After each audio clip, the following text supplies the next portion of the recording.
for your overall flow, in your pen testing flow or programming flow. So this session will be generally more on how you can use Python to create your own tools rather than demonstrating some tools. So please next.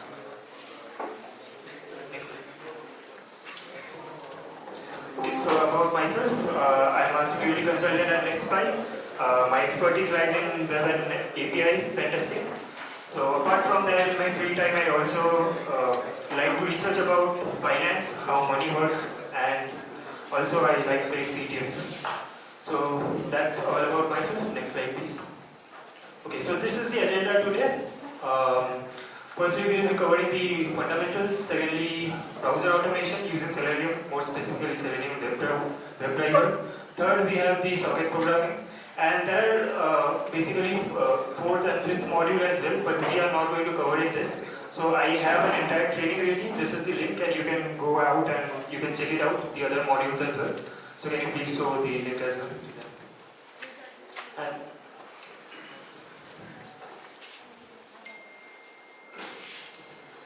yeah. So this is a QR code. You can simply scan it and it will basically land you to the web page.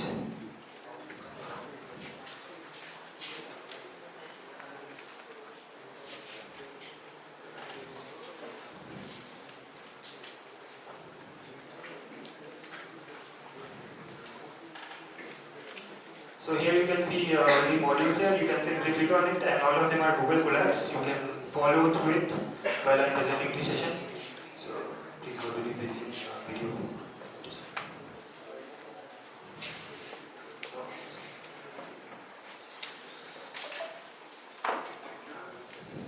Okay, so I have a video recording ready for the entire presentation. I'll be walking you through the entire video recording.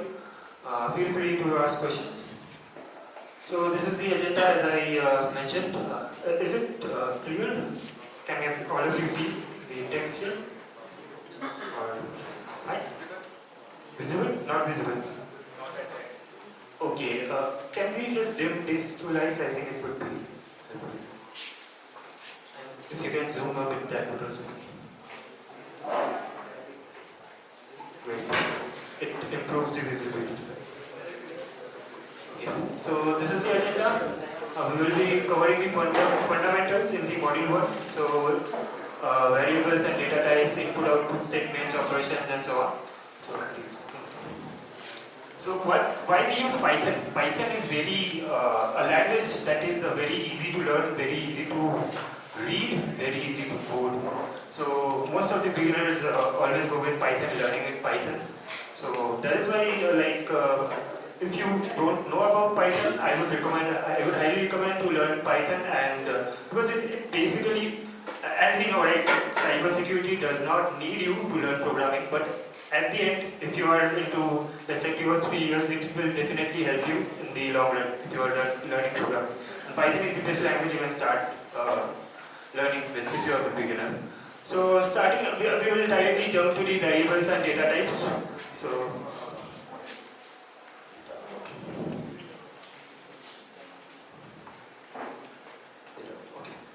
So what are variables and data types? So basically, for any data, you need a variable. So you can think of variable as a box.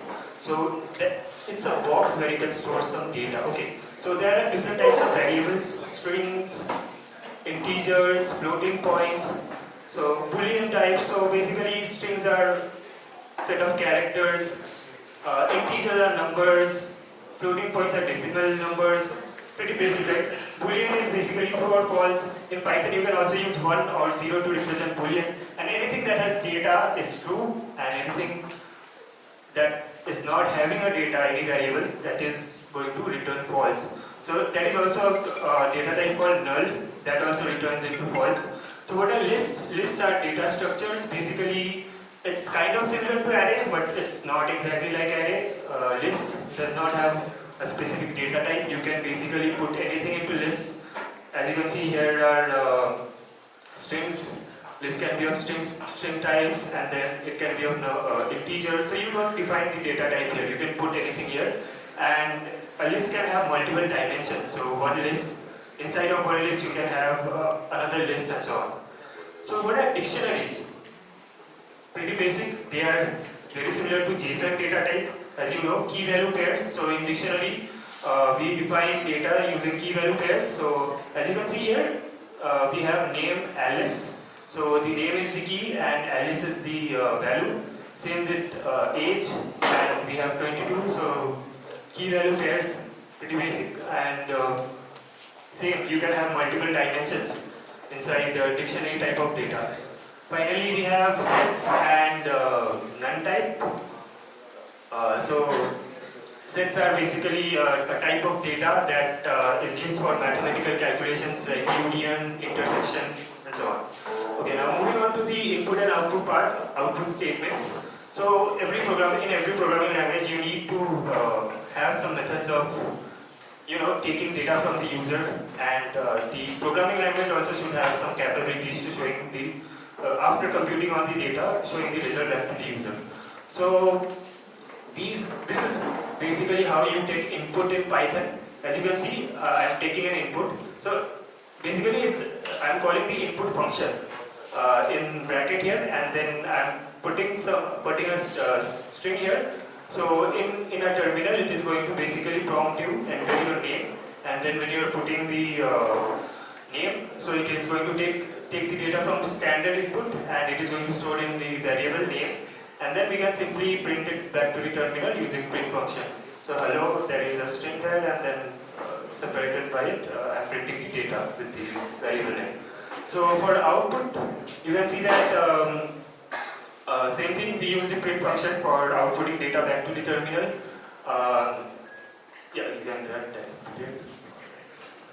You can see, so you put the name and you got the result here. Now for output, you can see that printing. So here's a few ways how you can print the data. So first, this is very basic. You can see we are doing so another important concept, concatenation. Okay. So here you can see the first example. We are simply concatenating the name, a string with another string. Okay. And then we are again concatenating an integer type data with a string. So what we are doing here is we are first converting the data. You can see strh, so string function basically converts integer or any type of data which is supported into string, and then we are concatenating it with the result, and you can see that we are getting this result. And in the second form of printing, you can see that we are using the percent encoding printing. So here we can simply provide placeholders where the data will be printed. So you can see that we have name here, and then we are putting %s. So it is going to, that denotes that this is a string type data, and then we have %d denoting that it's integer type data, and basically on those places the data is going to get filled. So for the third type, most interesting type that I use that is very useful, F-string formatting. If you don't know, you should definitely learn how to use F-string. You can basically write pretty cool one-liners using F-strings. So you can see, this is very simple, right? I am starting the print statement with F, and then inside the code. Zoom it, please. Yeah, please.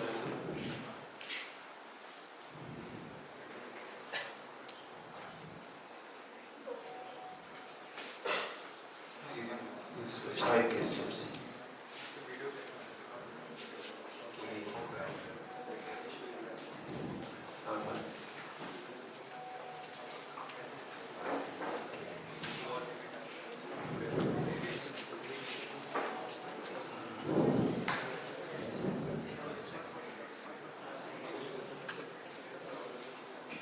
So sorry, we are not having an option to Actually, you can play that video in Chrome and then just pinch it. It will zoom it. Okay, can we try that? In Chrome.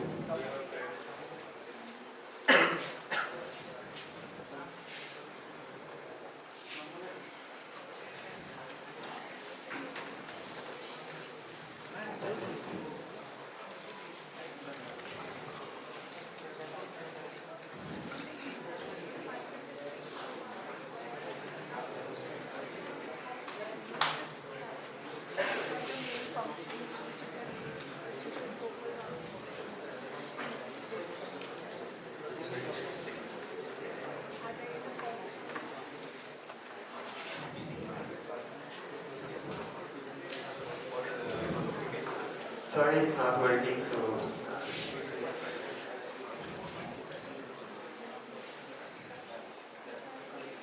We will be sharing all this video on our website, so you can refer to that also. Yeah, you can. Can you go down? Okay, yeah, I was at the F string part. Right. So here you can see that we are starting the string with F here. So there's an F here, and then we are defining the data type here. So first there is a name, and then there are two curly braces. Okay, so inside the curly braces, I am simply putting a variable here. So the name variable contains my name, and the age variable contains my age. So just inside this string I am placing my data, so it basically makes things a lot easier. So inside this curly brackets I can even call functions. So you can understand what the capabilities are of the string. So we can do a lot of things in a single line of code using F strings. Now moving to the operators part. So basically operators helps us to perform operations. Here you can see I'm defining two data here, so x equals to 10 and y equals to 5. Now there are different types of operators. First, arithmetic operators, as the name suggests, it helps us to perform arithmetic operations. So here you can see x plus y, result equals to x plus y, we can print that the output is 15, x minus y, 5, same thing, x star y, and so on. So one thing I just want to mention here is you can see the slash and double slash here. So for slash, if you are using one slash, it is going to return a floating point data. So if, for example, if I am dividing, you can just run the code and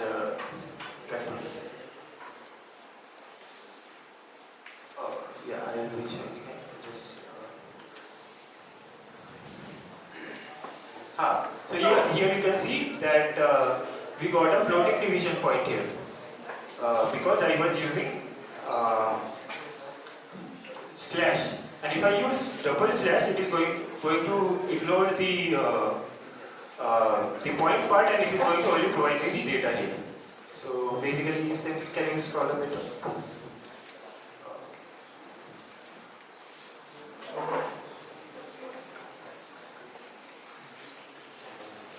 Can go over it. Previous. Okay, yeah. So yeah, and also we have the power function, so x to the power y equals to, you can see that here. Now,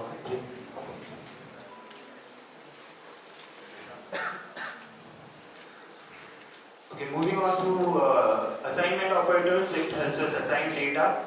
So as you can see, basically x equals to 20, we are assigning data into x variable, then plus equals to y equivalent to x equals to x plus y. These are pretty basic, right? Same thing in other programming languages as well. Going to next one, comparison operators. So this helps us to compare data, x greater than y, x less than y, x double equals to y. So all of these are going to either return true or false type data. Okay. So moving on to logical operators. Here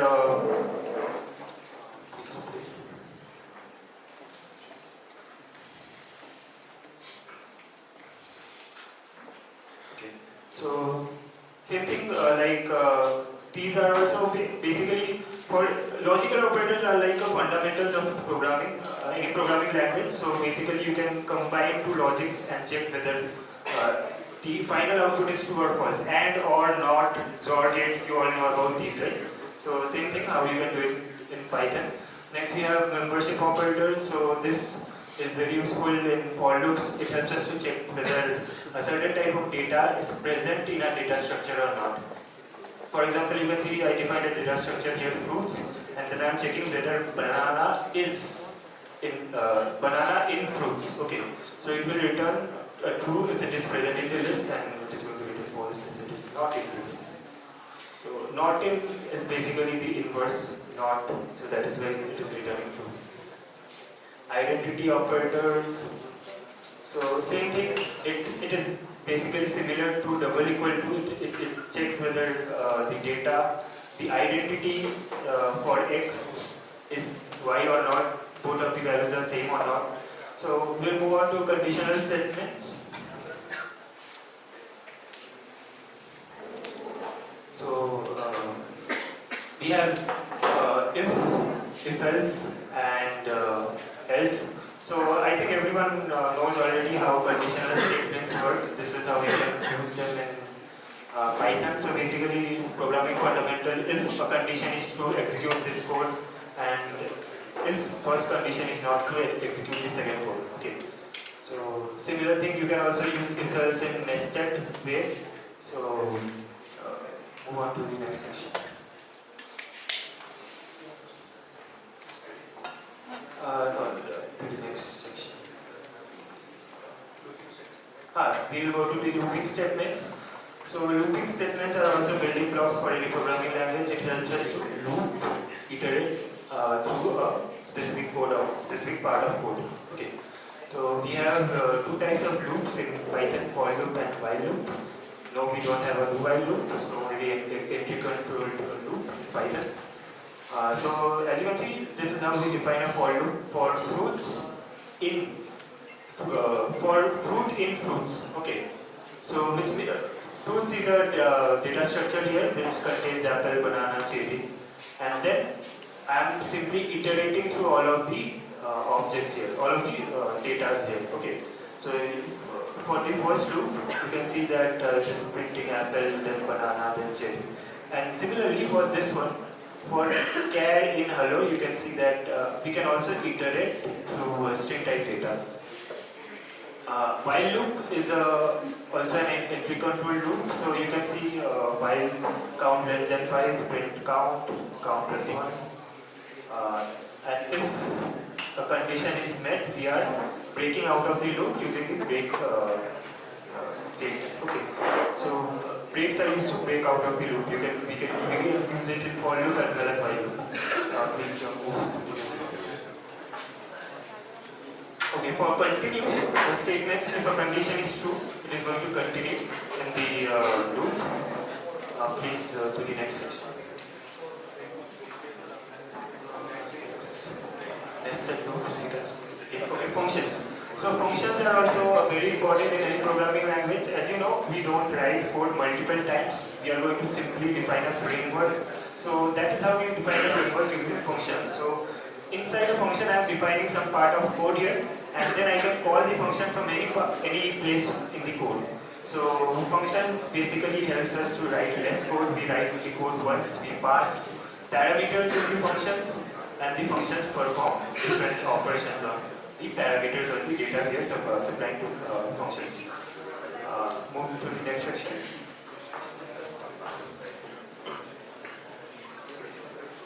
So you can move to the next. Basically simple things you can read about how functions work. Yeah, exception handling. So in a code, so Python is a type of a code that if we basically face a single error in the code, it is an interpreter-based language, right? So if you face a single error on the code, the entire execution flow is going to stop. So we need to handle the exceptions. So Python provides very efficient ways of handling exceptions.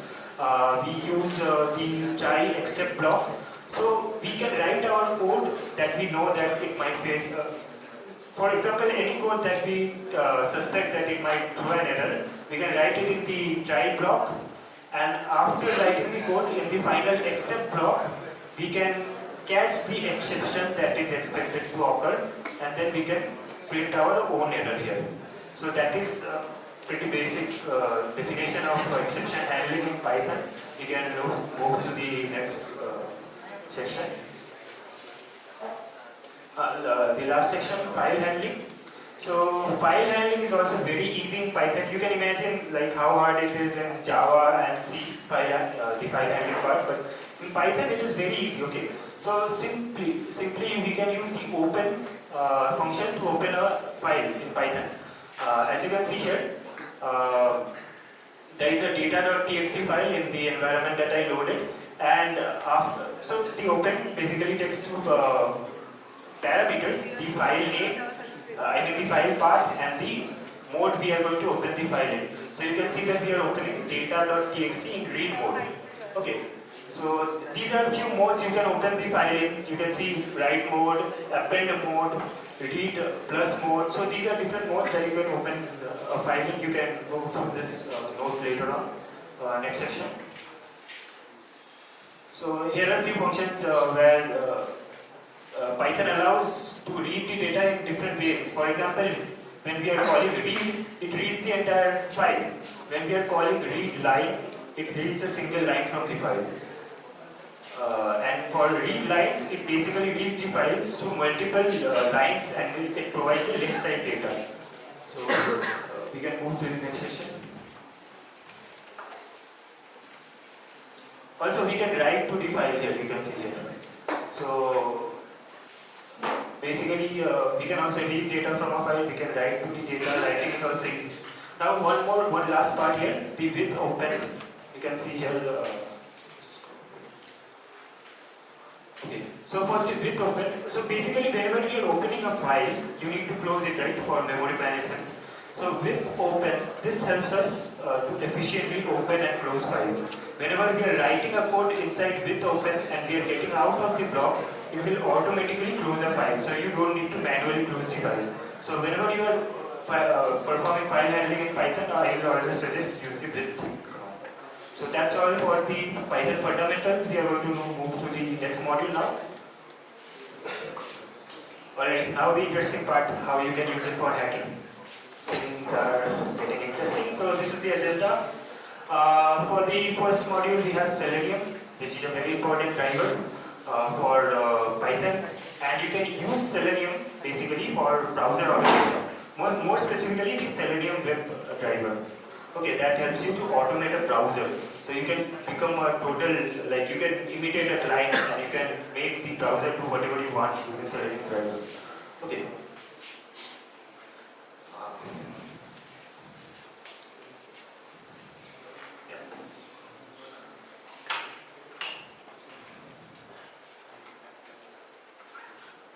So you can install Selenium using pip install Selenium.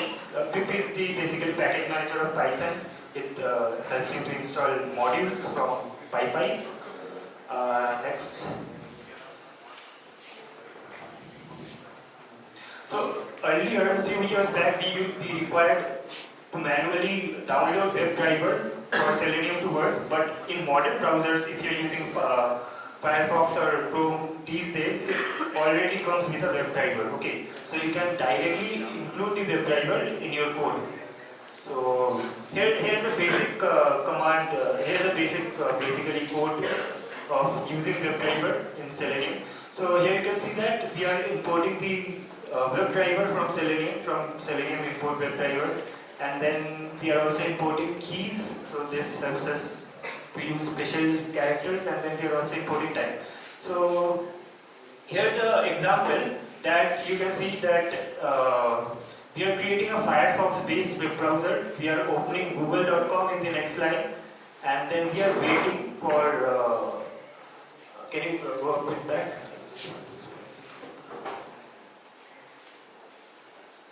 Pause, please.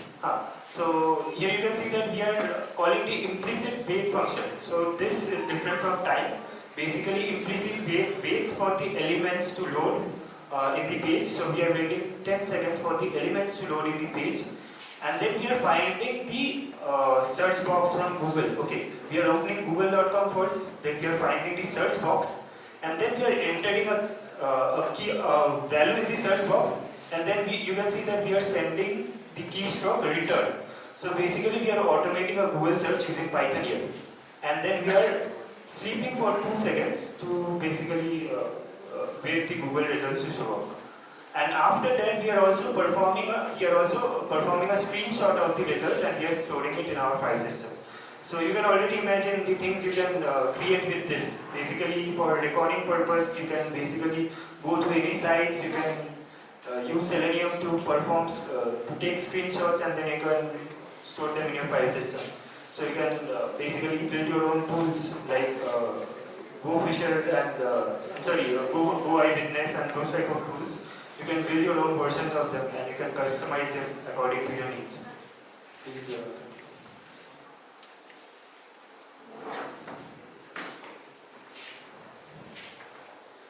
did it play the... Yeah, please. And it plays...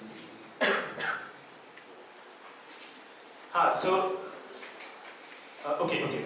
So here I was showing that you can see that when we are inspecting the Google this here,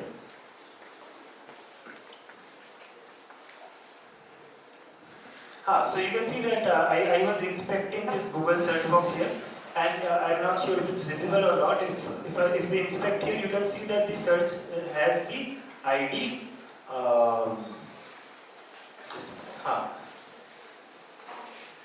Yeah, so it has the name Q here. Okay, so the search box of Google has the name Q. So we are finding the element using the name. Okay, and then we are storing it in an object. Okay. Go next. Okay, so here you can see that I showed some example of code here for different tools. So sorry, the recording part didn't capture the external WebDriver, Chrome browsers that I was trying to record. So I played the code here, but in the recording tool it didn't get captured. So I'm simply explaining what it does here. So can you go a bit up? Okay, so you can see, pause please. So this code basically helps us, so this demonstrates how we can use web form manipulation, like form manipulation using Selenium. So you can see that in this example I simply showed we are opening facebook.com, and basically this pops up facebook.com, a Facebook page. We are opening facebook.com and we are simply logging into Facebook using our Selenium code, and we are basically inputting the name and email. We are finding those elements, and then we are providing the username and password, and then you can see that we are logging into Facebook here by clicking the submit button. Please click. So you can imagine the capabilities, right? We can basically create our own botnets which goes to social media and does lots of things in social media, like gathering info. We can totally automate the hosting part by automating a browser here.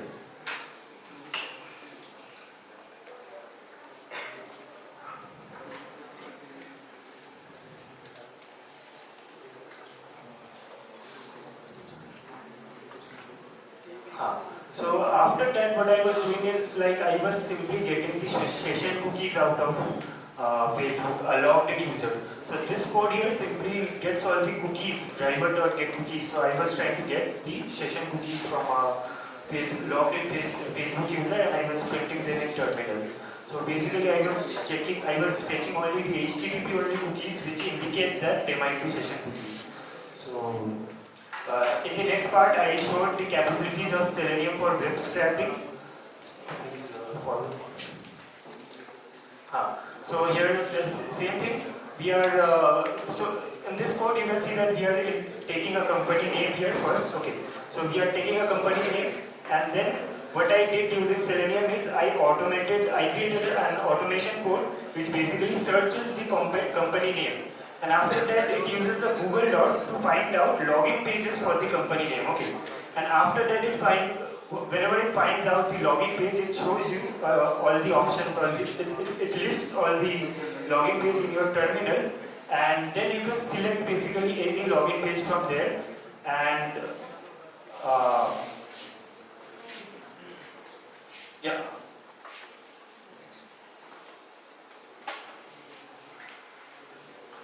Okay, one second. Skip. Pause, please.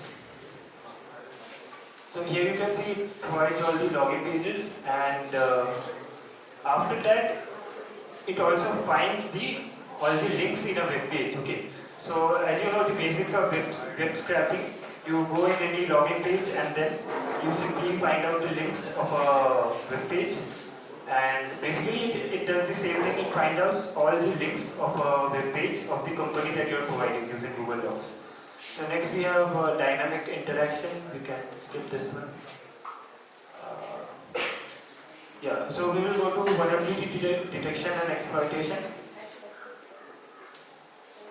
Okay. Yeah, go a bit up. So Selenium also helps us to automate different findings. For example, we can use Selenium to detect excesses, XXE and those type of vulnerabilities. So here I demonstrated a simple way how we can write Selenium code to open a browser. And Selenium basically helps us also to find out DOM-based accesses. That is where its advantage is. Where network-based tools cannot help you to find DOM-based accesses. So in this example, it basically opens a web page and it finds basically form fields, and then it injects a payload, and then it checks the browser state whether an alert is popping or not. Based on that, it confirms whether we found an accesses or not. Yeah, in this can you go up with previous?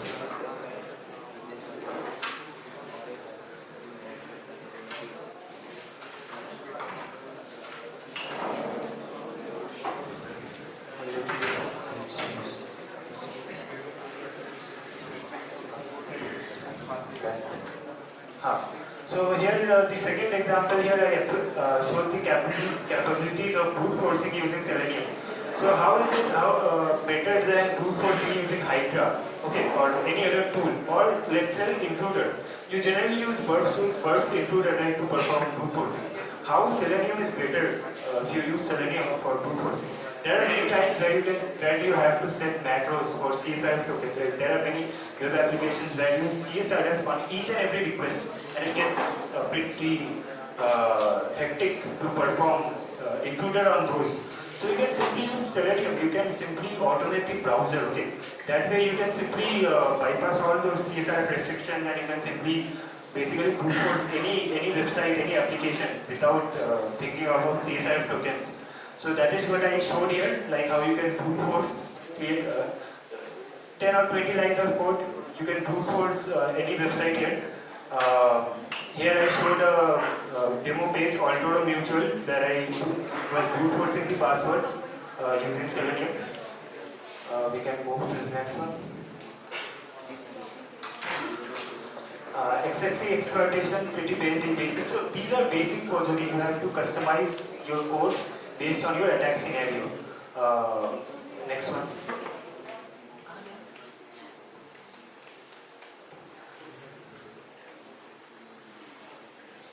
Next. Okay, so that's all we had for the Selenium. So I had 3 more modules, but we are running short of time, so we are going to close it here. I'm going to show you some more interesting things now, and I'm then going to end the session. So, go to the next slide.